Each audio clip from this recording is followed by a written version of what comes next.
Il-Kummissjoni Ewropea aċċettat il-proposta tal-Viċi President tal-Kummissjoni Ewropea Viviane Reding li ma proposta tajt li sal-2020 40% tal-membri fuq bordijiet ta' kumpaniji kwotati fil-borża irridu jkunu nisa. Il-Kummissjoni tistma li bħalissa inqas minn 15% tal-pożizzjonijiet tal-bordijiet f'kumpaniji huma okkupati minn nisa. Permezz ta' din il-proposta l-ġdida qed jingħata poter lill-Istati membri biex jiddeterminaw u jimponu sanzjonijiet fuq kumpaniji li ma jirrispettawx il-kwota tal-40%. Mawa News, il-President tal-Konfederazzjoni tal-Għaqdiet tan-Nisa Rini Lajvera tesprimi s-sodisfazzjon tagħha għal din l-aħbar.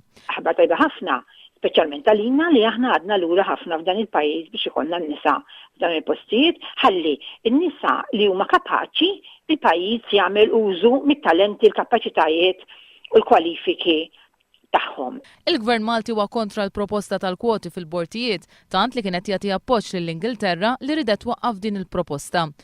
Fil-fatt liġna u kommentajna dwar il-pożizzjoni li ħal-Gvern Malti kontra din il-proposta għax aħna nħossu li għandna bżonn nieħdu miżuri speċjali skont ma tajt il-Kostituzzjoni tagħna. Minnaħa l-oħra l-Partit Laburista appoġġja l-proposta ta' kwota fuq il-bordijiet tal-kumpaniji. Illum 97% tal-membri tal-bordijiet tal-kumpaniji f'pajjiżna huma irġiel.